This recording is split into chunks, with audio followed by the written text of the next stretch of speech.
ఈ టాపిక్ మాట్లాడడానికి ముందు ఒక చిన్నపాటి అనౌన్స్మెంట్.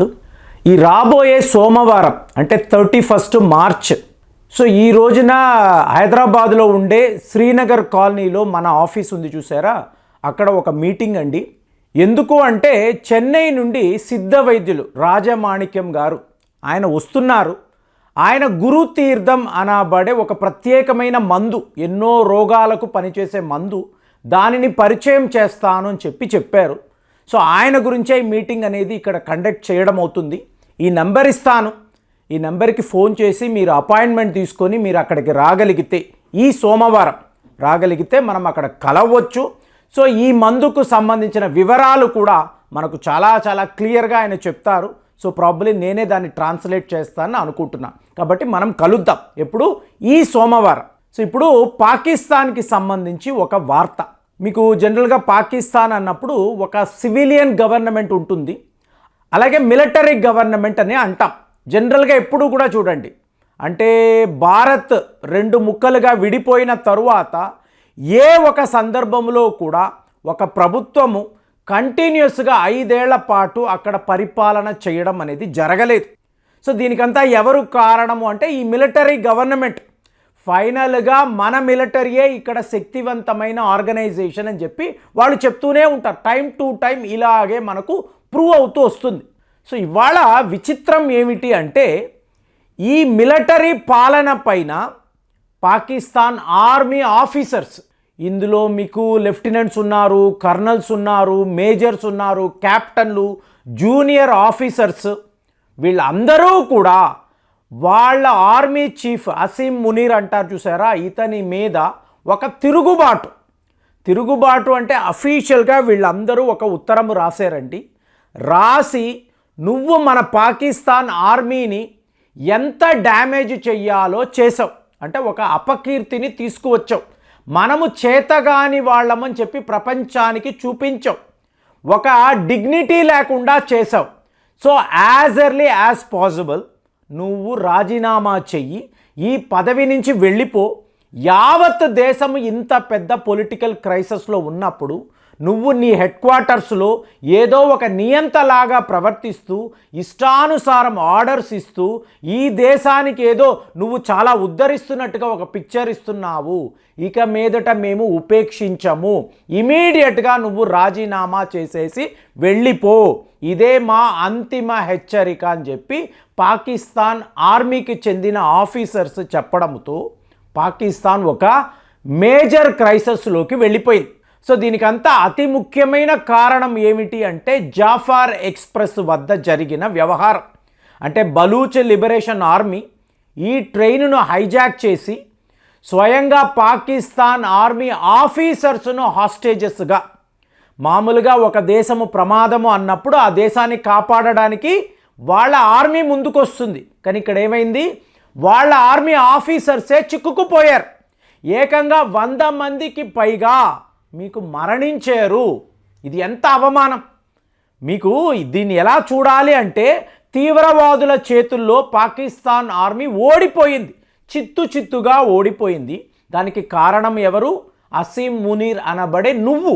సో నువ్వు ఎప్పుడైతే ఈ సివిలియన్ గవర్నమెంట్ షాబాజ్ షరీఫ్ వీడు చెప్తున్నట్టు వినడం మొదలుపెట్టేవో, పాలన మనది కదా, మనము కదా చెప్పాలి, వాడెవడు చెప్పడానికి, వాడు చెప్తున్నట్టు నువ్వు వినడం మొదలుపెట్టేవో అప్పుడే మన యొక్క డిగ్నిటీ పోయింది, మన అధికారము పోయింది. మనము ఈ దేశంలో ఒక ప్యారలల్ గవర్నమెంట్ని రన్ చేస్తాం చూసావా, దానిని నువ్వు పాడు చేసావు, టోటల్గా డెస్ట్రాయ్ చేసావు, ఆ సిస్టమే లేకుండా చేసావు. అంటే సివిలియన్ గవర్నమెంట్ ఎన్ని అవినీతి పనులైనా చెయ్యొచ్చు, దాన్ని అడిగే ధైర్యము దమ్ము మనకే కదా ఉంది. దాన్ని ఎలా పోగొట్టుకోగలిగేవు? ఏమీ లేదు ఫ్రెండ్స్, జాఫర్ ఎక్స్ప్రెస్ ఒక్కటి కాదండి. ఇవాళ అమెరికా యొక్క లా మేకర్స్, సెనేటర్స్ వాళ్ళు ఏమంటున్నారు అంటే మీకు పాకిస్తాన్ డెమోక్రటిక్ యాక్ట్ను తీసుకురావాలి, మీకు అసీం మునీర్పై శాంక్షన్స్ విధించాలి, ఇతని వల్లే ఈ దేశము ఇలా అయిపోయింది. అంటే 2022లో ఇమ్రాన్ ఖాన్ గారు పాకిస్తాన్ యొక్క ప్రధానమంత్రి, ప్రజలు ఎంచుకున్న ఒక పాపులర్ లీడర్. ఆయనను వీళ్ళు తీసివేశారు, అన్యాయంగా తీసివేశారు. ఇక 2024 ఫిబ్రవరి నెల ఇమ్రాన్ ఖాన్ గారిని వీళ్ళు అరెస్టు చేసి జైలులో పెట్టారు. అంటే ఒక దేశం యొక్క ప్రధానమంత్రి అతని పదవిని తీసేయడం కాదు, అతనిని మీరు లిటరల్గా జైల్లో పెట్టి మాదే పాలన అని చెప్పి షాబాజ్ షరీఫ్ చెప్తూ ఉంటే, ఇతను ఎన్నికల్లో గెలవలేదు, ఓడిపోయిన వ్యక్తి ఇవాళ పాకిస్తాన్ ఎలా పాలించగలడు? వాడికి సపోర్టుగా నువ్వు ఎలా నిలబడ్డావు? ఎంత చెడ్డ పేరు! ఇంతవరకు చరిత్రలో, పాకిస్తాన్ చరిత్రలో ఇలాంటి ఒక బలహీనమైన ఆర్మీ చీఫ్ను మేమైతే చూడలేదు, ఇక మేము చూడలేము కూడా. 1971లో మీకు పాకిస్తాన్ ఆర్మీలో ఇలాంటి ఒక తిరుగుబాటే వచ్చిందండి. తరువాతే బంగ్లాదేశ్ యుద్ధము అనేది వచ్చింది, ఇందులో భారత్ గెలుపును సాధించింది. ఇవాళ కూడా అదే జరగొచ్చు కదా. పీఓకేలో ఎక్కడా కూడా మనము మన సత్తాను చూపించలేకపోతున్నాం. ఎల్ఓసి వద్ద మనం బలహీన పడిపోయాం. ఇక బలూచిస్తాన్ అంటారా, అక్కడికి వెళ్ళడానికే మన సైనికులు భయపడుతున్నారు. ఇంత బలహీనమైన ఒక ఆర్మీ చీఫ్ను మేము ఎప్పుడు చూడలేదు. నువ్వు ఉంటే ఇంకా కూడా వీక్ చేస్తాం.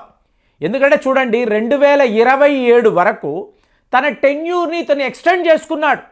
నేనే పాకిస్తాన్ ఆర్మీ చీఫ్ ఎప్పటి వరకు, 2027 వరకు అని చెప్పి క్లియర్గా చెప్తున్నాడు.